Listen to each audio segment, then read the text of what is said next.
Salut tout le monde et bienvenue sur Motion Café. Dans ce second épisode, vous allez découvrir comment animer notre titre 3D avec MoGraph et créer une ambiance mystérieuse avec les volumes de C4D et Redshift. Cette technique permet de créer des nuages procéduraux et ultra réalistes, à utiliser dans n'importe lequel de vos projets. Ne manquez pas la première partie, où on s'occupe de la construction et du rendu de notre titre 3D. On va maintenant s'occuper de l'animation de ce titre. Donc pour ça, on va utiliser MoGraph, qui va nous permettre de créer quelque chose de paramétrable assez facilement, et qu'on pourra changer comme on veut. Pour ça, on va utiliser l'objet fracture. L'objet fracture, effectivement, permet de transformer en MoGraph n'importe quel objet. Si je vais chercher mon mailleur de volume, et maintenant j'appuie sur Alt et MoGraph, on le passe en objet fracture, et dans Objet, je vais changer le mode de Direct à Exploser segment, afin qu'il reconnaisse chacun des éléments. Maintenant, on va tester en utilisant un effecteur randomisation. Et on va avoir une mauvaise surprise. Comme vous pouvez voir, notre titre est bizarre. Si je regarde de plus près, je vais passer en caméra par défaut, on voit que notre déformation est comme décalée. Si j'ai cherché dans randomisation, le paramètre, et je vais activer la rotation, et on va lui mettre quelques degrés, on va mieux comprendre ce qui se passe.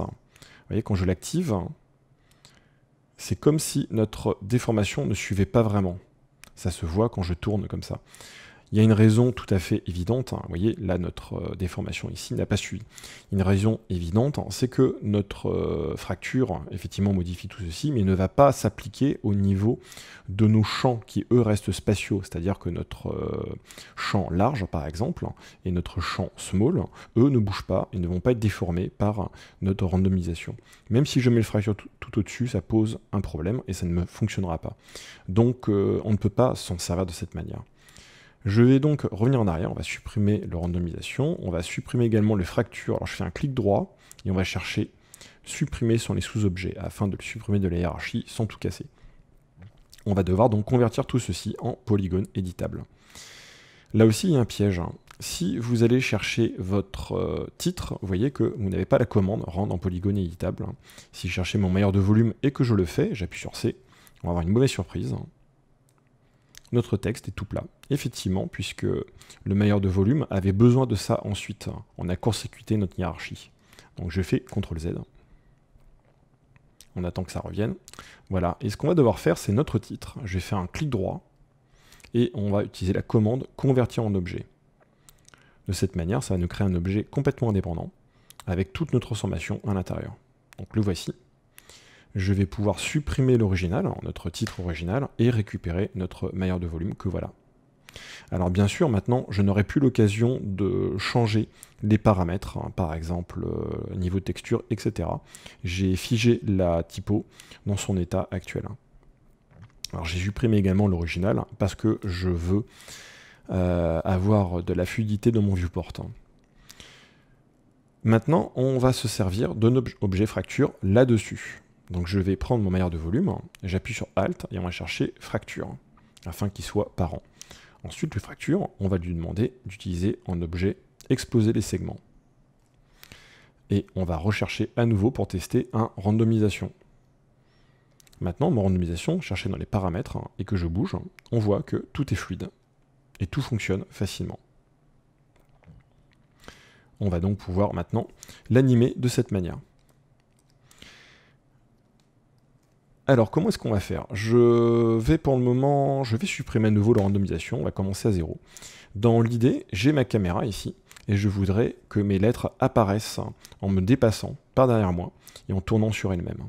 On va faire ça en 2 étapes, on va déjà commencer par l'apparition en arrière. Et l'apparition en arrière, on va la faire grâce à un effecteur simple. Donc cherchez mon objet fracture, et dans MoGraph, effecteur, effecteur simple. L'effecteur simple nous pousse nos objets de 100 cm vers le haut. C'est pas ce que je veux. Donc je mets 0, ça va être sur Z. Et Z, je les oriente par ici. Et je les fais me dépasser. On va aller jusqu'à 954 cm. Et maintenant, on voudrait les faire arriver. Pour ça, on va utiliser une atténuation. On va chercher dans l'atténuation et utiliser le champ linéaire. Qui va nous donner donc ceci. Et maintenant, en le déplaçant, je vais passer en mode déplacement, de gauche à droite, nous avons notre arrivée. Alors, on voit également qu'on a un changement de couleur, hein. Donc je vais cliquer ici pour désactiver le changement de couleur. On va augmenter un petit peu la taille, et de cette manière, nous voyons nos éléments arriver. Il ne restera plus qu'à animer ceci. Donc j'ai commencé à le faire, en commençant environ juste là. On va chercher les coordonnées. Je vais mettre à 0. On va commencer à changer également quelques paramètres. Donc je vais faire CTRL-D ou édition, préférence du projet. On va passer, oui, en 25 images par seconde. Et la durée, on va passer à 175 images. Et ensuite, je rallonge de cette manière. Je reviens sur mon champ linéaire et je voudrais une animation. Donc sur X, je crée une image clé à cet endroit-là. On va avancer dans le temps et on va lui faire apparaître sur, disons, 100 images. Je déplace de cette manière. On arrive jusqu'au bout. Ici. Et je crée une image clé. Si je reviens en arrière, on regarde mon animation. Alors, il y a plusieurs choses que je veux changer. Déjà, il y a un espèce de ralentissement, accélération à son arrivée à la fin. C'est pas ça qui m'intéresse, hein. Donc, je vais appuyer sur majuscule F3 pour passer en mode animation. Et je vais appuyer sur Tab afin de passer dans ce mode-là. J'appuie sur H afin de tout cadrer. Vous voyez que mes images clés sont déjà sélectionnées et elles sont en lissage. Et enfin, j'appuie sur L afin de les passer en mode linéaire. Je vais fermer cette fenêtre, on reviendra plus tard dessus. Si je regarde mon animation à nouveau, c'est plus progressif. Après, je n'aime pas trop la manière dont ils arrivent. Vous voyez, c'est trop brutal. Ça, on va pouvoir le corriger en allant chercher notre champ linéaire, et c'est le remappage. Le remappage, nous avons ici une forme. Vous voyez, pour le moment, c'est effectivement complètement droit. On va chercher dans la forme, et je vais utiliser le type de forme quadratique. Ensuite, on va créer une courbe en allant de cette manière.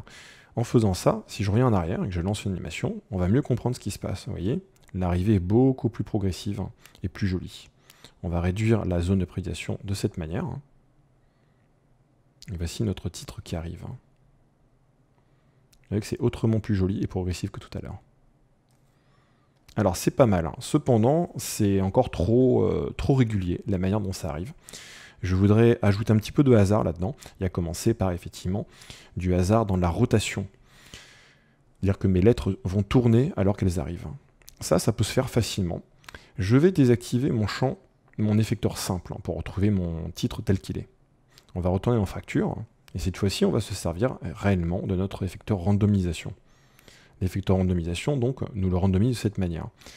Je vais chercher dans paramètres, de 50 cm dans tous ses sens. C'est pas vraiment ça qui m'intéresse. Moi, ce qui m'intéresse plus, c'est la rotation. Donc, chercher la rotation, et on va lui mettre des degrés dans tous les sens. Je pourrais facilement changer cette distribution en allant dans l'effecteur et en changeant ici la source pour avoir des distributions différentes. À vrai dire, j'aime bien la première, là, 1, 2, 3, 4, 5. Maintenant, bien sûr, le problème, c'est qu'ils sont comme ça. Si je réactive mon effecteur simple, ils vont rester de la même manière. Là rentre vraiment la magie des champs avec la R20. C'est qu'il suffit d'appliquer le même champ linéaire à notre effecteur randomisation. Pour ça, chercher l'effecteur randomisation et dans l'atténuation, on va utiliser le champ linéaire. Donc je le fais glisser ici. C'est aussi simple que ça. Maintenant, mes lettres arrivent en tournoyant sur elles-mêmes. On regarde ce que ça donne.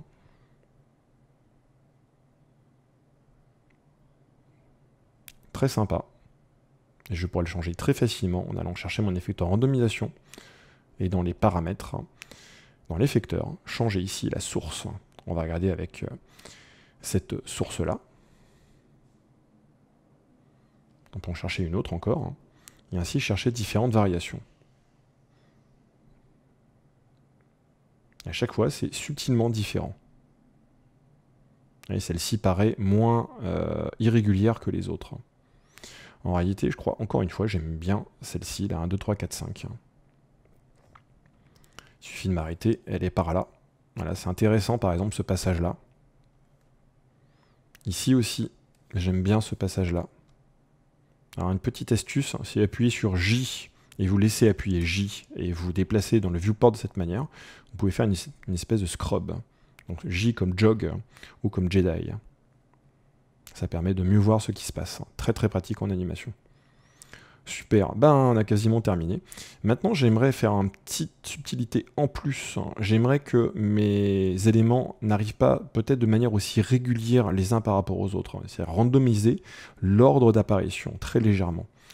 Pour ça, on va revenir dans notre effecteur simple, dans atténuation, et notre champ linéaire.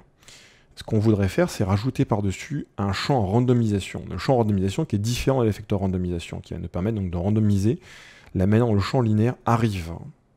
Donc je vais chercher champ randomisation, le voici, et là il nous randomise totalement notre arrivée. Et en fait il l'écrase complètement, c'est que notre champ linéaire en gros ne sert plus à grand chose. Donc on ne veut pas l'utiliser en mode plus clair, mais ça va être en mode incrustation ou produit. On va ici incrustation, je reviens en arrière, et on va regarder, et vous voyez effectivement que cette arrivée est un peu plus randomisée. Regardez avec ou sans. Ça c'est sans, très régulier, et avec, c'est un peu plus aléatoire. Si je passe ici en mode produit, on obtient cette espèce de résultat intermédiaire qui fait que nos éléments sont un petit peu randomisés encore avant. Alors ça fonctionne pas là en mode produit, on va passer en mode incrustation, ça va être beaucoup plus propre. Je m'arrête.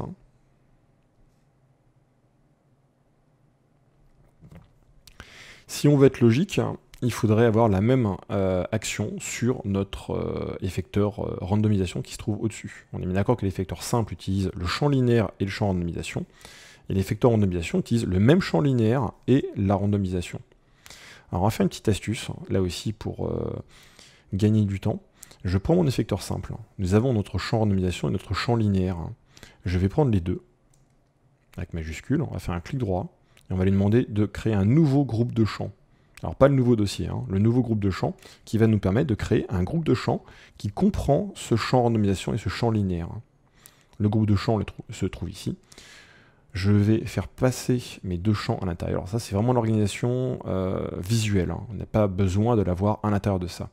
Je vais d'ailleurs le sortir d'ici. Et maintenant, mon effecteur randomisation, je vais enlever le champ linéaire et faire glisser le groupe de champs à l'intérieur. Nous avons maintenant exactement le même groupe de champs qui contrôle l'effecteur simple et l'effecteur randomisation. Si je veux régler l'intérieur du groupe de champs, je vais dans le groupe de champs. Et ici, nous avons nos différents paramètres. Nous voyons le champ linéaire plus incrustation. Je reviens en arrière, lance une animation, et voici notre résultat. Alors on constate qu'au tout début, nous avons notre élément qui est encore un petit peu là-dedans. Ça, c'est dû à notre randomisation.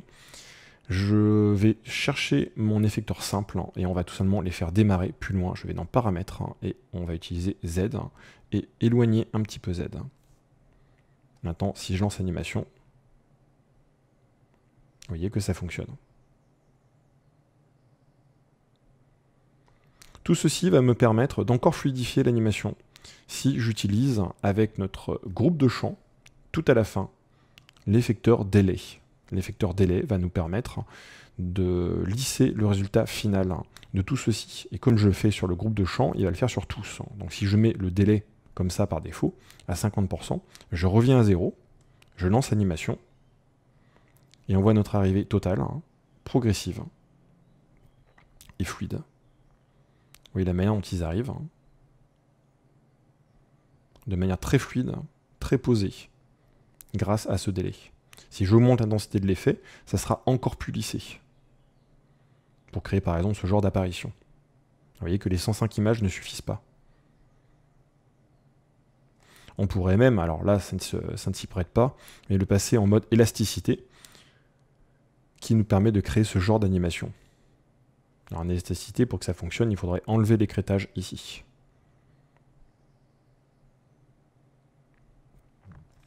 Bon, de toute façon, c'est pas d'idée, donc j'ai repassé ici en lissé, réactiver l'écrêtage, et on va le remettre à 50%, qui je pense est un bon compromis. Alors à noter que l'effecteur délai, c'est un effecteur qui est dynamique, hein, c'est-à-dire qu'il agit dans le temps.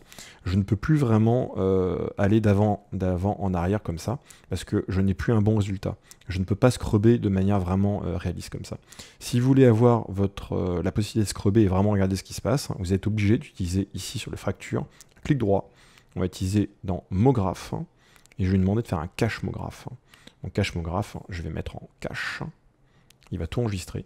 Et maintenant, je peux d'aller d'avant en arrière et vraiment regarder mon résultat. Et donc, nous avons nos lettres qui arrivent de manière progressive.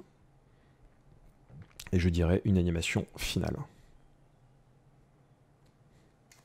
Super, donc ça, c'est ce qui concerne l'animation du titre. Évidemment, il serait intéressant de regarder, je vais lancer Redshift pour voir avec nos paramètres de rendu à quoi ressemblent nos différents moments.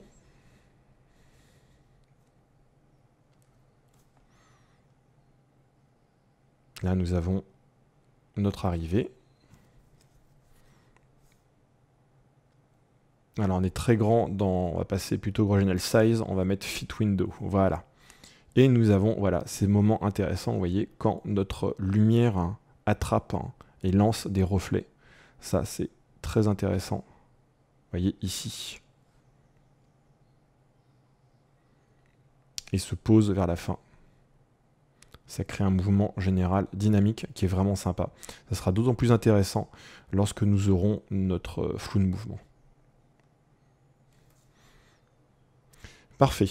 Nous sommes occupés de l'animation du titre. Maintenant, on va pouvoir s'occuper de l'animation de notre arrière-plan et des nuages. Pour un peu expliquer comment ça fonctionne, je vais créer une nouvelle scène. Et on va voir sur une scène vierge le principe. C'est assez facile avec Redshift et les champs de la R20. On va commencer par créer une sphère. Cette sphère, j'appuie sur NB pour voir ses segments. On va la passer tout de suite en hexaèdre. Pourquoi? Pour éviter d'avoir ces problèmes de pôle au sommet. Effectivement, dans le standard, on a ceci qui va poser des problèmes quand on va utiliser le displacement. Donc on passe en hexaèdre. Et maintenant, je vais la déformer. Je vais utiliser pour ça, avec majuscule, le déplaceur. Donc c'est un déformateur bleu, c'est en enfant. Avec majuscule, il apparaît automatiquement en enfant. Dans ombrage, on va chercher dans matière un bruit. Vous voyez déjà un petit peu l'effet que ça donne. À l'intérieur du bruit, je vais passer en mode turbulence déplacée. Et maintenant, je vais augmenter l'échelle globale. Je reviens en arrière. On va aller dans l'objet et augmenter la hauteur. Le mettre à une manière assez importante. Je reviens dans ombrage, je reviens dans le bruit et j'augmente encore l'échelle globale. L'idée, c'est atteindre une assez grande taille de ce genre. Je reviens sur ma sphère. On va maintenant lui rajouter des segments pour affiner la déformation. Dans coordonnées, je vais changer l'échelle en X afin de l'allonger. Et vous voyez l'idée qu'on obtient. Ça ressemble déjà à un nuage.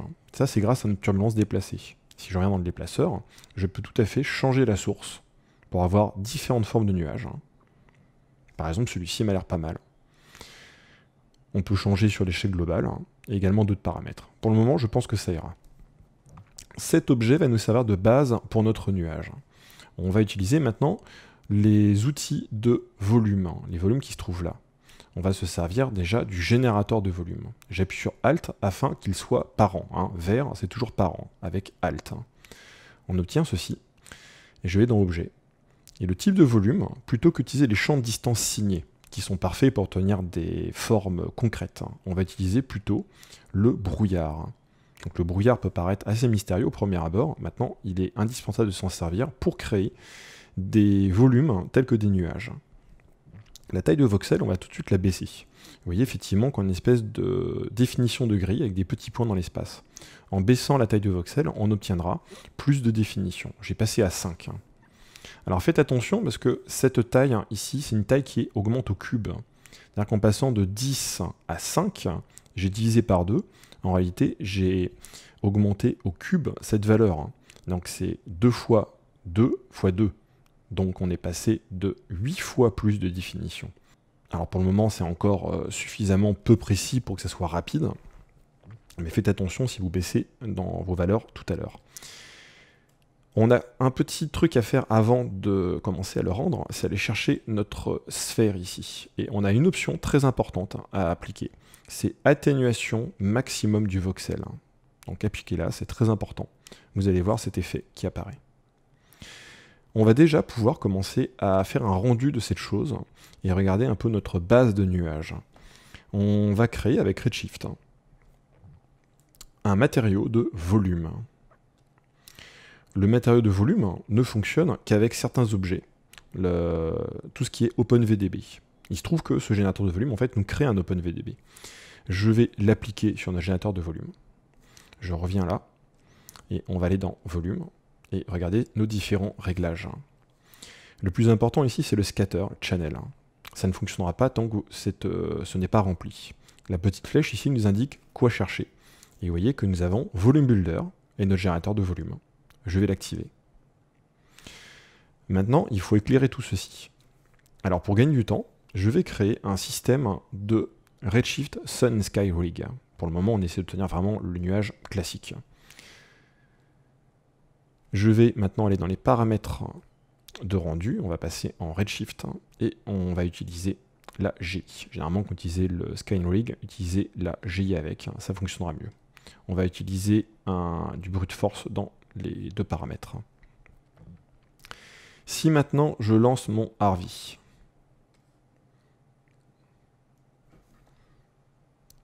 on obtient cette chose. Allez, ça fonctionne déjà pas mal. Néanmoins, il manque quelque chose. C'est éclairé uniquement par mon environnement. Il va falloir que j'aille chercher à l'intérieur du sky et le sun. C'est le sun qui se trouve ici et dans volume. Et volume, nous avons ici Contribution Scale. Il faut le passer à 1. Et là, on commence à avoir un véritable éclairage. Alors pour le moment, c'est encore très décevant parce qu'on obtient une espèce de nuage, mais un peu cartoon. Alors si c'est ce qu'on veut obtenir, c'est pas mal. Maintenant, ça manque de définition. On pourrait déjà rendre les bords un petit peu plus flous, un petit peu plus fluffy. On va chercher notre volume ici. Il y a plusieurs choses qu'on peut faire.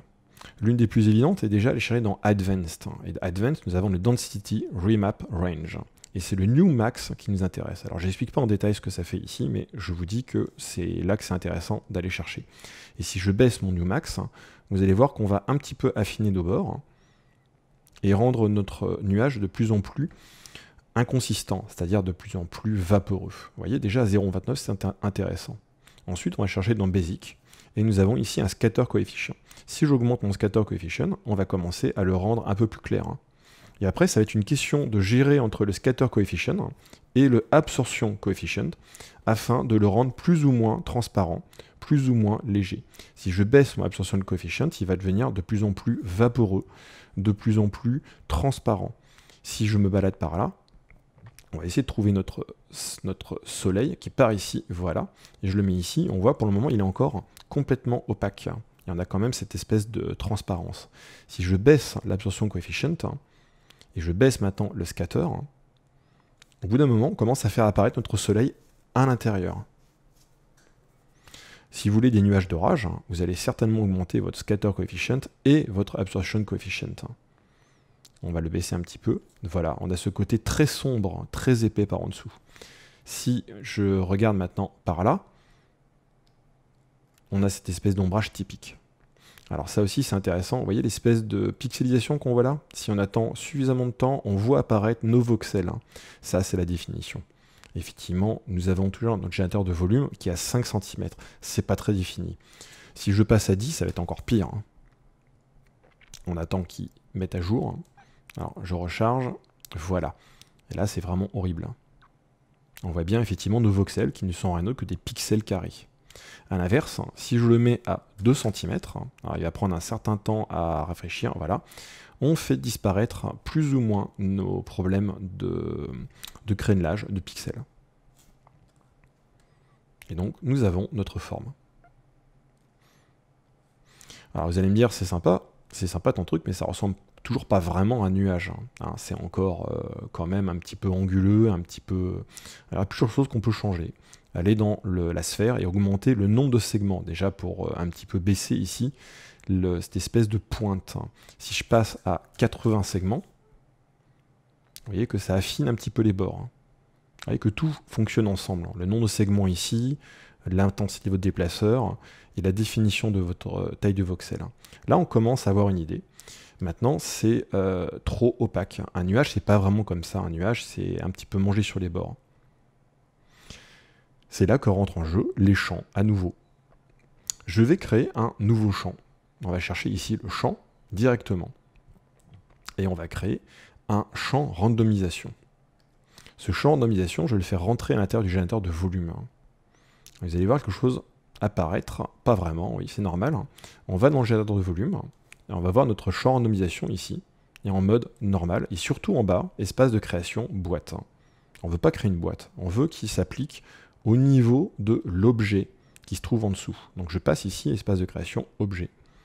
On obtient ceci. C'est intéressant, mais c'est toujours pas ça. On va maintenant lui demander d'utiliser le champ randomisation, le mode multiplier. Et là, on commence à créer un petit peu des bords. Alors, c'est toujours pas vraiment ça. Notre champ randomisation, je vais le chercher maintenant à cet endroit-là. On va lui demander de passer de mode randomisation aléatoire à bruit. Et là, ça y est, on commence à toucher quelque chose. Nous avons notre perlin. Si maintenant j'augmente son échelle, on commence à obtenir des espèces de bords. On va passer à 500%. Vous voyez, il commence à manger à l'intérieur. Ça sera d'autant plus intéressant si on cherche d'autres types de bruits. Par exemple, que se passe-t-il quand on utilise le Lucas? Voilà, on commence vraiment à manger les bords et obtenir des résultats intéressants. Je vais augmenter encore son échelle, on va passer à 1200%. Et on commence à obtenir des détails qu'on n'avait pas tout à l'heure.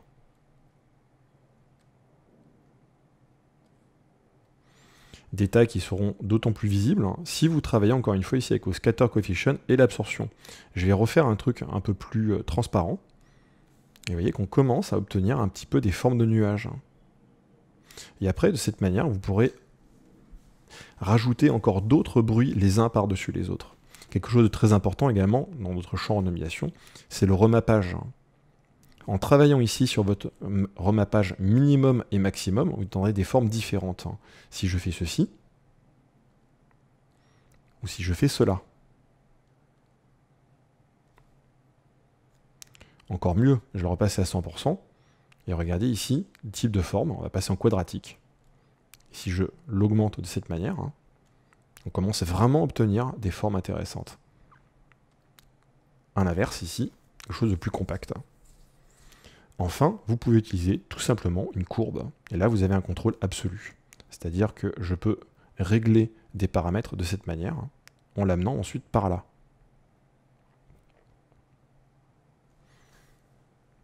Et on a ces formes vraiment très intéressantes. Et vous pourrez encore renforcer votre nuage en faisant des choses toutes simples. Si je prends ma sphère, et maintenant que je la duplique par ici, on va chercher le générateur de volume, cette deuxième sphère, je la mets là.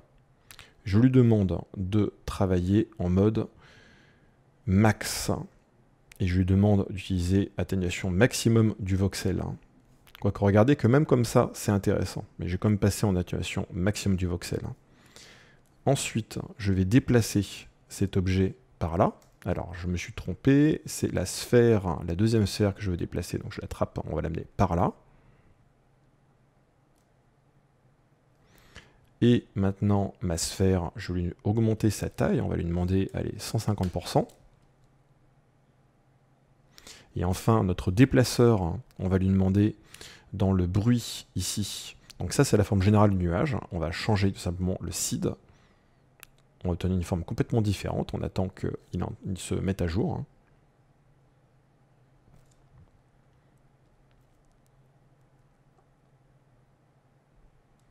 On obtient de cette manière des formes complètement différentes. Vous avez donc votre générateur de nuages. Alors ça, c'est vraiment intéressant de pouvoir créer ça aussi facilement avec Redshift et Cinema 4D. Vous n'obtiendrez pas les plus beaux nuages qui soient de cette méthode. Il faudra mieux passer par exemple Xparticle ou encore par des logiciels comme Houdini qui vont beaucoup plus loin dans le concept. Néanmoins, pour ce qu'on veut faire nous, ça va être largement suffisant. Alors maintenant qu'on a vu ce principe, on va l'appliquer à notre scène. Alors je vais chercher notre Dome Light et on va chercher dans Général. Et on va voir qu'on a utilisé effectivement un backplate pour créer cette image.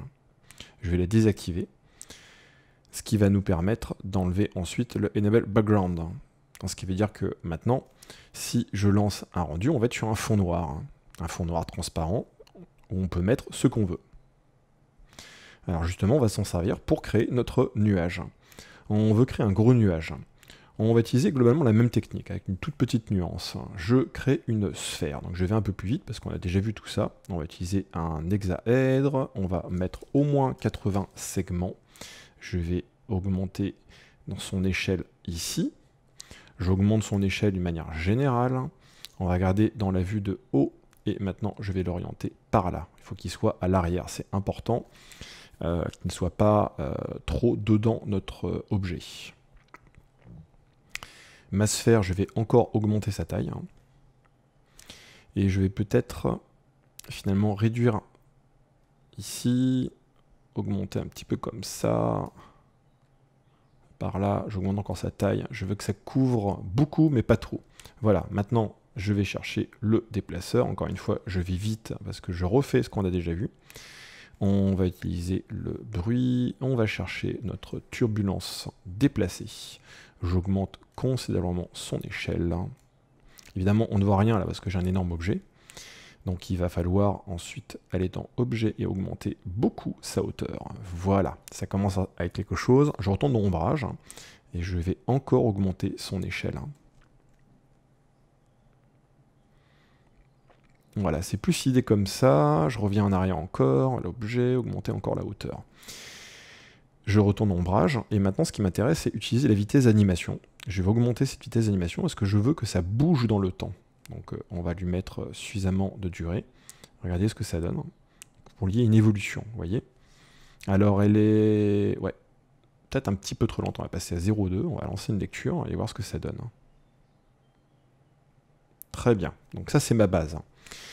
On va transformer cet énorme objet en mailleur de volume en allant chercher un générateur de volume. On va chercher ici. Donc c'est une autre manière de trouver votre générateur de volume. Vous l'avez ici ou vous l'avez dans l'onglet maillage. Donc générateur de volume, hop. Donc pas mailleur de volume, ne confondez pas. Générateur de volume, j'appuie sur majuscule, c'était une erreur, il faut appuyer sur Alt, je recommence. Générateur de volume, et on va lui demander de travailler en brouillard. Ma sphère, je lui demande de atténuation maximum du voxel. La taille de voxel, on est à 10 cm. Quelque part, vu qu'on a un arrière-plan est relativement loin, ça pourra presque suffire. On verra après ce que ça donne. Maintenant, on va utiliser un champ. Plutôt qu'utiliser le champ, et pour varier un petit peu, le champ randomisation, on va utiliser un champ matière, ce qui va nous permettre d'utiliser les bruits avec un tout petit peu plus de contrôle. Donc le champ matière, il apparaît là, je le fais apparaître maintenant à l'intérieur du générateur de volume. Maintenant, mon générateur de volume, mon champ matière, je lui demande de passer en espace de création objet. Et je lui demande de travailler en mode multiplié. Tout disparaît parce que notre champ matière est vide pour le moment. Je vais donc chercher mon champ matière. Et on va chercher ici la matière, évidemment un bruit. Vous voyez que ça commence à apparaître. Et le bruit, on va chercher dans les différents types de bruit. Le Lucas. Alors ceux que je conseille, ceux qui marchent le mieux, globalement, nous avons le bouilla, qui est très intéressant, qui nous crée ces espèces de formes. Nous avons la turbulence déplacée, vous avez déjà vu. Nous avons le gazeux, qui est très intéressant aussi pour faire des nuages. Nous avons le Lucas. Et un dernier qui fonctionne bien, je trouve, c'est le Poxo, qui fait des espèces de petits points. Alors je vais retourner dans le Lucas, qui je pense est un des plus adaptés. On va augmenter son échelle globale de manière considérable, c'est à 1500. Et enfin, on va commencer à travailler ici sur nos différents écrêtages, luminosité. Donc ça, c'est les choses qu'on a en plus, qu'on n'avait pas forcément avec notre effecteur randomisation. Quelque part, vous avez accès à ceci en utilisant le courbe. Mais ça le mérite d'afficher ici notre forme en même temps. Et donc, j'ai quelque chose de assez contrasté. Donc, je vais augmenter le contraste et on va peut-être baisser un petit peu la luminosité. Avec des zones notamment complètement noires comme ça. Vous voyez que ça joue sur mon ensemble. Je retourne mon générateur de volume, je vérifie bien que tout soit multiplié. Maintenant, on va créer un nouveau matériau. Material, Redshift, Volume. On va appeler ça gros nuage. On l'applique à notre générateur de volume. Je retourne là. Générateur de volume, on va lui-même l'appeler gros nuage. Je prends cet élément-là et on va chercher ici volume builder, gros nuage. Si je lance un rendu, on va le faire, comme ça vous verrez le problème qu'on va avoir. Si je lance mon Harvey, grosse déception, on voit rien. Alors pourquoi on ne voit rien, tout à l'heure on voyait quelque chose? Parce que nous n'avons pas de GI appliqué, on ne veut pas utiliser la GI, ça ne sert à pas grand chose dans cette scène. Et nous avons tout simplement aucune de nos lumières qui intervient dans l'éclairage. Donc il faut tout simplement les allumer. On va chercher notre keylight. Je vais dans volume, et on va augmenter contribution scale. Et on va voir apparaître magiquement notre nuage. Le voilà. La même chose avec le fil, si on veut. Et on pourrait également augmenter le dome light, mais ce n'est pas forcément vraiment à la peine. Je dirais même que sur notre keylight et notre fill light, il y en a un qu'on va pouvoir baisser. Donc j'ai baissé le fill light. Alors on constate que nous avons des ombres très marquées sur notre arrière-plan. On peut changer ça en allant chercher nos différentes... donc c'est notre keylight qui provoque ceci principalement. On va chercher dans Shadow et nous avons ici le softness. Si j'augmente le softness, ça va flouter notre arrière-plan. Vous voyez également que c'est un effet sur notre ombre en général. Si je passe à 5, ça va être de plus en plus flou comme vous pouvez voir. Alors maintenant je vais revenir sur notre effecteur, notre champ matière, et je voudrais travailler encore plus sur cet ensemble. Qu'est-ce qui se passe lorsque je baisse ma luminosité? Vous voyez qu'on commence à creuser à l'intérieur. Alors c'est intéressant, mais je pense qu'on a une échelle globale qui n'est pas assez forte, donc je vais l'augmenter. On va passer à 3000% pour avoir des plus grandes zones de vide. Voilà. Le problème qui apparaît ensuite est un problème de pixelisation qui est assez évident. Ça, quand vous voyez ça, c'est que votre voxel est trop large. Évidemment, avec 10 cm, c'est très grossier, très peu défini. On va donc passer carrément à 5. Et vous voyez qu'on obtient beaucoup plus de détails. On commence à voir les objets qui m'intéressent. Vous voyez sur le côté là. Alors l'espèce de petits points qui apparaissent là-dedans, ce sont des effets de shading. Ça va s'améliorer quand on s'occupera des effets des paramètres de rendu. Pour le moment, ignorez-les simplement. C'est intéressant. Maintenant, notre champ matière, j'aimerais l'animer dans le temps. C'est tout l'intérêt dans le mode bruit ici, c'est qu'en vitesse d'animation, on a une durée de boucle. Et enfin, nous avons ici un mouvement qui va nous permettre de créer le mouvement de la gauche vers la droite. Si je mets ici 1 cm et que je mets une vitesse très légère de 1%, notre objet va bouger dans le temps. Si je vais ici, vous voyez que mon nuage est en train de se déplacer. Et vous pouvez voir déjà qu'il va beaucoup trop vite. Alors si vous voulez accélérer le rendu, ou plutôt le rafraîchissement, n'hésitez pas à retourner dans votre gros nuage et on va passer par exemple à 8 cm. Alors ça va être à nouveau pixelisé, mais c'est pas grave, ça permet de voir. Maintenant je vais lancer une lecture comme ça. Et c'est très grossier, mais on voit effectivement notre élément qui est en train d'évoluer de la gauche vers la droite. Et la vitesse est un peu trop rapide, ça se voit. Donc je reviens en arrière. Et notre champ matière, le bruit, on va changer sa vitesse. On va changer plutôt le mouvement en centimètres, on va passer à 0,5, je pense que ça suffira. On a ensuite une vitesse d'animation qui avait été d'évolution du bruit. On va passer à 1 pour voir, je pense que 1 ça va être trop rapide. On lance la lecture. Et nous voyons notre bruit qui évolue. Et peut-être que ma vitesse est trop rapide. En même temps, c'est intéressant. Vous voyez la manière dont ça évolue. C'est pas mal, vous voyez, ça donne une idée de ce qui se passe. Alors j'arrête. Je vais fermer ça. Arrêter le rendu. On va fermer. Si on se rappelle notre référence, notre image, on la voit encore dans notre dome light. Si je cherchais notre général ici, voilà, le backplate qu'on utilisait, on avait des zones de contraste très élevées. On va pouvoir créer ça, parce que là c'est trop sombre dans l'arrière-plan, tout simplement en utilisant d'autres lumières, des lumières qui vont être volumétriques. Donc je vais chercher par exemple une point light. La point light apparaît ici. Et je vais regarder dans ma vue et l'afficher par rapport à notre élément.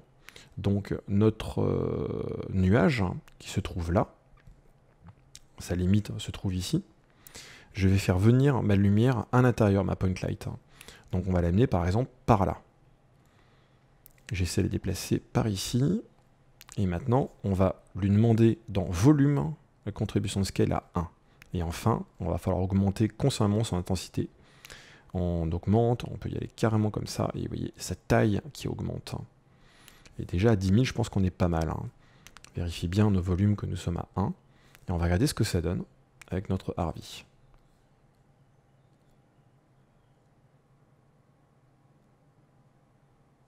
Là voilà, vous la voyez à l'intérieur. Elle est encore faible. Alors maintenant, on peut augmenter l'exposition pour voir ce que ça donne. Et vous voyez, ça va nous permettre de créer une espèce de trouée à l'intérieur. Ce qui est d'autant plus intéressant que cette trouée va évoluer.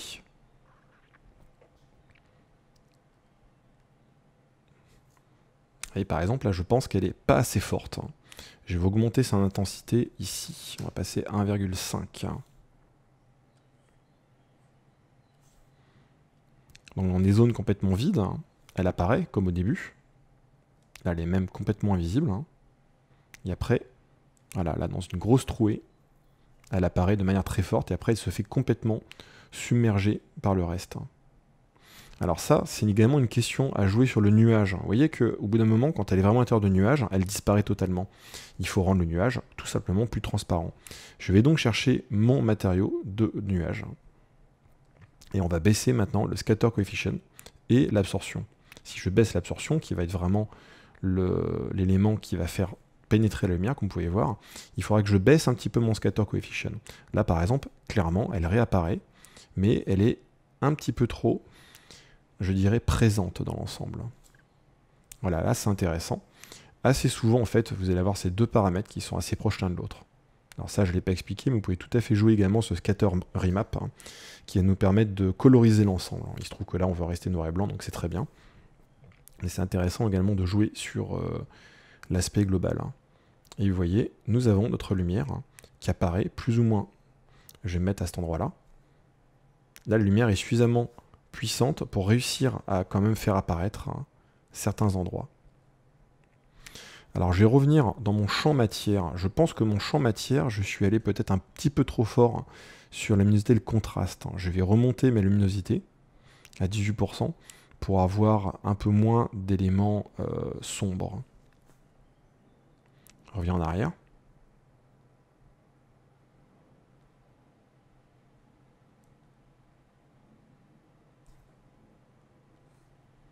Et on va chercher dans notre nuage et travailler encore sur le scatter coefficient et l'absorption. Et je pense que ma point light, on peut revenir à une valeur peut-être de 2. Voilà, c'est vraiment une question de trouver le bon paramètre. Alors, je ne vais pas le faire en direct avec vous parce que ça peut être très long. J'ai déjà préparé ce fichier. Ça prend du temps pour vraiment trouver le bon réglage entre vos paramètres de bruit au niveau de votre champ matière pour qu'il y ait suffisamment de circonvolution, comme vous pouvez les voir ici, tout en gardant suffisamment de zones denses. Alors autre chose que je vais faire, c'est augmenter les octaves. On va monter à 12 pour avoir quelque chose de plus précis, de plus fin. Il faut travailler ensuite sur le point light, sur son influence dans la scène, son intensité. Et la dernière chose qui joue également beaucoup, évidemment, c'est au niveau de votre nuage, ici, vos différents scatter coefficients. Alors autre chose que je vais également faire, que j'ai oublié, c'est dans le Advanced, c'est baisser très légèrement le New Max. Ça évitera dans le Density Remap Range, ça va éviter des zones un petit peu trop nettes, ça va un peu flouter les bords si vous voulez. Si je baisse vraiment, vous allez voir, ça crée même une espèce d'aspect plus vaporeux général. Alors on va remettre à 0,6. Bref, vous allez passer du temps en fait à régler tout ceci pour obtenir ces effets-là que vous voyez qui sont très intéressants. Je vais vous montrer maintenant le fichier final. Ça, c'est le fichier de travail qui est tout à fait intéressant. Il pourra peut-être obtenir même un résultat plus intéressant que mon premier essai. Je vais vous montrer le fichier final avec les quelques modifications que j'ai fait pour arriver à mes fins. Voici le fichier final. Donc il y a pas mal de travail qui a été fait dessus. Notre gros nuage, globalement, est le même que tout à l'heure. et j'ai ajouté d'autres petits nuages que j'ai animés à la main. Alors le problème là, c'est qu'on a des définitions sur nos différents générateurs de volume, pourtant c'est à 4 cm, ce qui n'est pas tant que ça, qui font que la lecture dans la timeline est impossible. On peut la récupérer notamment assez facilement, tout simplement en désactivant vos volumes. Donc si je fais ceci, on retrouve notre géométrie, c'est comme ça que j'ai réglé. Et si on regarde comme ça, déjà, on a une certaine fluidité que nous n'avions pas tout à l'heure. Donc nous voyons notre animation de typo qui arrive. La différence également avec tout à l'heure, c'est que j'ai ajouté un wiggle. Donc un wiggle, c'est un acteur randomisation qui est rajouté à notre fracture. Vous voyez là, randomisation wiggle, qui permet de les faire bouger dans le temps. La randomisation wiggle travaille uniquement sur le X, Y et Z. Et dans notre effecteur, il est passé en mode bruit. Et en UV également, pour pas que notre élément tangue trop dans ses débuts quand il est par ici. Ça lui permet de créer cet effet-là. Et bien sûr, notre randomisation ici de wiggle n'a pas d'atténuation particulière. C'est-à-dire qu'il est déjà actif quand notre lettre se déplace, mais on ne le voit pas. Ça passe inaperçu. Nos différents nuages, comme vous pouvez voir, sont tous animés du même principe que nous avons fait tout à l'heure. Ils sont séparés sur notre axe ici, dans la profondeur, pour créer un petit effet de parallaxe. Si je regarde par exemple dans la vue de haut, nous avons une animation de caméra qui avance, nos lettres qui passent par ici, et nos différents nuages, vous voyez, qui se déplacent à peu près tous à la même vitesse. Et notre arrière-plan qui reste fixe. Je reviens dans la vue principale. Sur chacun, nous avons un volume différent. Vous êtes effectivement obligé de créer des volumes différents à chaque fois, parce que chacun doit avoir son channel. Vous ne pouvez pas recycler le même matériau. Vous voyez, petit nuage 1, celui-ci, c'est les nuages, petit nuage 2, etc. Vous voyez qu'ils ont tous à peu près les mêmes réglages qu'on a fait tout à l'heure. 0.23, 0.32, chose que vous pouvez facilement changer. Et dans Advance, nous sommes ici en Numax à 0.64, ce qui est effectivement à peu près la même chose qu'on avait fait tout à l'heure. Après, il y a un travail d'éclairage, évidemment. Globalement, notre éclairage n'a pas changé. Nous avons notre key light, notre fill light, tel qu'on a vu tout à l'heure, avec des effets de volume plus ou moins forts. Notre dome light, par contre, lui, est exclu. Le spotlight, enfin, est celui qui fait vraiment le plus gros du travail. Et dans ces réglages généraux, vous voyez, on est assez proche de ce qu'on avait fait tout à l'heure. Alors, une petite nuance, mon spotlight, si je la passe en mode solo, ici, vous allez voir effectivement que son intensité varie. Ça, c'est grâce à notre exposure qui passe comme ça. Et si je lance une lecture, on va le voir, qui tremble beaucoup. C'est son intensité. Et ça, je l'ai fait grâce à un expresso. Si je double-clique sur l'expresso ici, nous voyons un résultat tout à fait simple. Nous utilisons un node bruit. Donc le bruit que j'ai réglé de cette manière, turbulence ondulatoire avec ses différents réglages, qui est réglé directement à l'exposition de notre élément. Le résultat ici nous permet tout simplement de voir un petit peu à l'avance ce qui se passe. Et quand j'avance dans le temps, je vois le résultat directement, ce qui est très pratique effectivement pour régler à l'avance. On le voit même dans le viewport grâce à notre sphère qui augmente en taille. Ça permet de créer l'effet un petit peu d'éclairage, d'ombrage que nous avons. Je vais sortir ici du mode solo. Enfin, notre dome light est animé sur sa coordonnée de cette manière, afin de faire varier notre éclairage et créer des effets de lumière qui sont intéressants. Comme notre nuage est volumétrique, il joue avec l'effet d'éclairage général. La dernière chose que je peux vous montrer qui est très importante, c'est évidemment tout ce qui concerne le rendu. Donc on va chercher les paramètres de rendu. Vous voyez qu'on n'a pas de GI, on n'a pas besoin pour cette scène. Grâce à quelque chose justement de très contrasté. Sachez que la GI peut parfois être un ennemi. Si vous voulez faire des scènes très contrastées, utilisez une dome light, vous pouvez facilement vous en passer, même si Redshift calcule rapidement la GI. Là j'ai fait des tests, ça n'apporte strictement rien dans notre scène, ou très très peu. Ça lui fait même perdre du contraste pour un temps de rendu qui est plus long. Donc pas de GI. Dans notre base, j'ai réglé ici mes paramètres en 64-512. À noter que dans les sampling override, en bas, j'ai mis les réflexions à 512. Ça suffit effectivement pour notre rendu. Light ici. Par contre, au niveau des volumes, j'utilise simplement un scale. Donc sample scale qui augmente de 4 fois les samples que nous avons dans nos volumes. Ça se trouve pour chacune de mes lumières. Donc si je prends la key light, on va dans volume, on voit ici que nous avons 512 samples, et ici 512 samples. Je pense qu'on pourrait même augmenter encore le sample scale, ici, à 8 fois ou encore plus. J'ai également utilisé en bas le denoise. Le denoise est particulièrement utile pour quand vous avez un environnement avec ce genre d'éléments, parce qu'il y a une petite tendance à créer des hot pixels. Optics nous permet effectivement de s'en débarrasser en grande partie.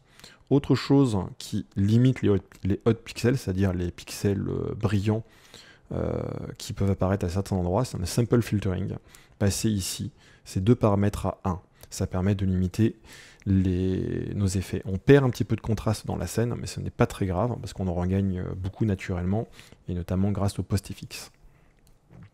Enfin, dans l'Unified Sampling, comme je vous disais, dans 64 512. Donc 512, cette valeur-là ne doit pas être supérieure à vos valeurs générales que vous avez en bas.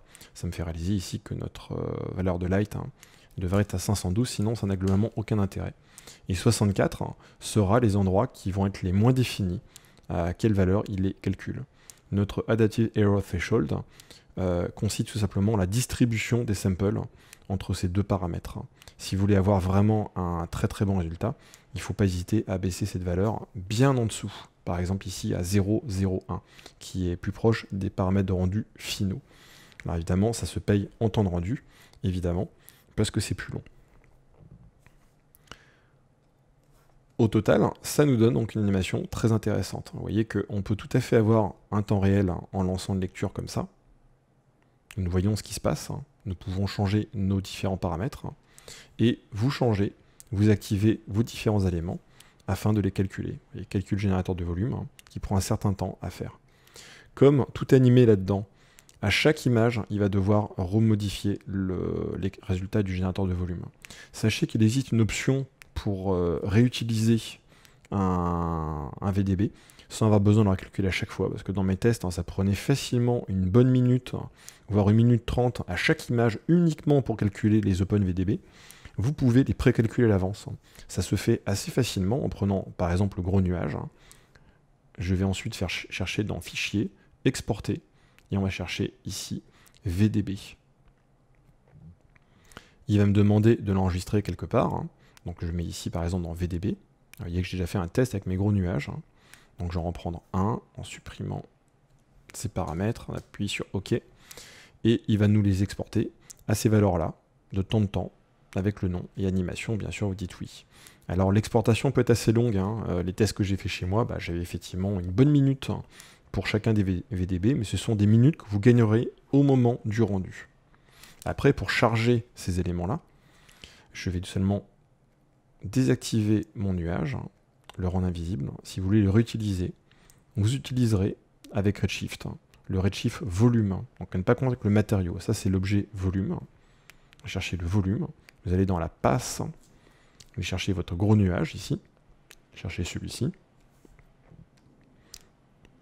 Dans animation, on va lui demander de passer en mode simple, detect frame. On va passer à 25. Et si je reviens dans mon volume ici, display, on va lui demander soit de ne rien montrer, soit de mettre points. Et si j'augmente mon nombre de points, on va récupérer notre nuage, que vous pouvez voir ici par exemple. Après, vous allez réutiliser, comme toujours, vos matériaux en allant chercher les paramètres à l'intérieur. Ça peut vraiment faire gagner du temps si vous avez des animations longues, plutôt que de devoir le recalculer à chaque image. Après, comme vous avez vu tout à l'heure, j'avais quand même 40 mégas par image pour notre OpenVDB. Il faut y penser, ça prend beaucoup de place sur un disque dur, et il faut des disques durs rapides pour charger tout ça. Alors je vais supprimer mon Redshift volume, et refaire apparaître ceci. Donc avec ces méthodes, vous pouvez créer donc un titre vraiment très intéressant, que vous pouvez modifier très facilement avec des vrais effets de brume qu'on ne tiendrait pas en compositing. Vous pouvez faire apparaître des objets intérieurs, faire changer les lumières. Vraiment une manière très puissante de travailler. Et toujours avec des temps de rendu raisonnables grâce à Redshift. Alors raisonnable, entendons bien, pour faire l'animation que vous avez vue, ça m'a pris une calcul. ce qui est quand même relativement peu quand on y pense pour de la vraie 3D en Full HD. Et voilà, on a terminé notre projet. Si vous voulez faire votre propre animation avec cette technique, n'hésitez pas à la partager, nous sommes curieux de voir le résultat. Le projet complet est disponible dans la description du tuto. Vous pouvez me retrouver sur tuto.com, et notamment ma formation complète sur Redshift et sur les champs de la R20. Et bien sûr, rejoignez-nous sur Motion Café, où vous trouverez plein d'autres tutos super intéressants. N'hésitez pas à vous abonner et laisser un pouce levé. A très bientôt sur Motion Café.